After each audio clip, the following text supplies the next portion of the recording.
नमस्कार मैत्रिणींनो, घरची सोपी रेसिपीत आपल्या सर्वांचे स्वागत आहे। आज आपण शेवग्याच्या पाल्यांची भाजी बनवणार आहोत।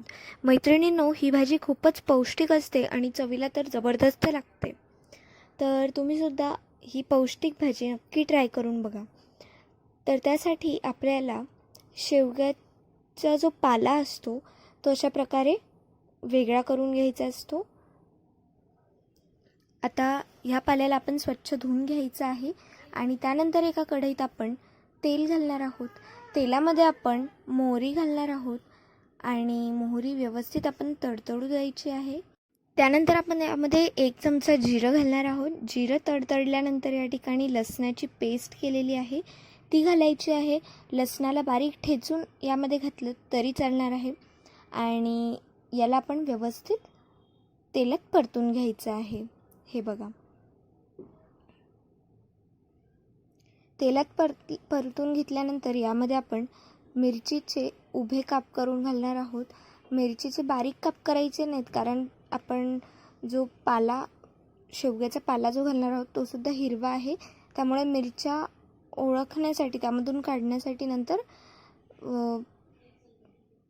त्रास होऊ शकतो। त्यामुळे या ठिकाणी मी मिरचीचे उभे लांब काप केलेले आहेत आणि यामध्ये आपण बारीक चिरलेला लसूण घालून त्याला व्यवस्थित परतून घ्यायचं आहे। त्यानंतर यामध्ये आपण मीठ आणि हळद घालणार आहोत। आता मीठ आणि हळद घालून झाल्यानंतर आपण यामध्ये याला व्यवस्थित मिक्स करून घ्यायचं आहे, परतवून घ्यायचं आहे।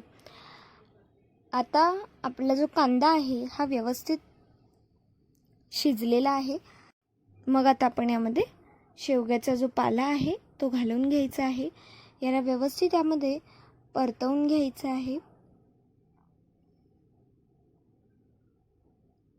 हे बघा, आता परतून झाल्यानंतर आपण यावरती झाकण ठेवायचं आहे आणि याला थोडा वेळ आपण शिजू देणार आहोत। साधारणतः 3 ते 4 मिनिटात आपण यावरतून झाकण काढून पुन्हा एकदा परतवून घेणार। यामध्ये मी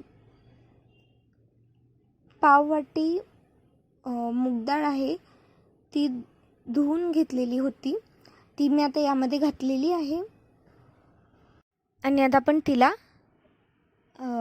आपल्या भाजीमध्ये व्यवस्थित मिक्स करणार आहोत। आता आपण भाजीला व्यवस्थित परतून घेतल्यानंतर पुन्हा एकदा झाकून ठेवायचे आहे। आपली आता भाजी आपण फायनल व्यवस्थित शिजू देणार आहोत आणि या ठिकाणी बघा, भाजी शिजलेली आहे। आता आपण या भाजीला सर्व करायचं आणि या भाजीचा आस्वाद घ्यायचा। पण त्याआधी भाजी व्यवस्थित शिजली की नाही हे बघण्यासाठी असा मूग डाळचा जो एक दाणा घ्यायचा आणि त्याला बोटांमध्ये असं दाबून बघायचं। जर तो व्यवस्थित तुटला तर समजायचं आपली भाजी तयार झालेली आहे। आता आपण हिला सर्व करायचं आणि हिचा आस्वाद घ्यायचा। रेसिपी कशी वाटली कमेंट करून कळवा। व्हिडिओ आवडला असेल तर व्हिडिओला लाईक करून चॅनलला सबस्क्राईब करून बेल आयकॉन प्रेस करा। धन्यवाद।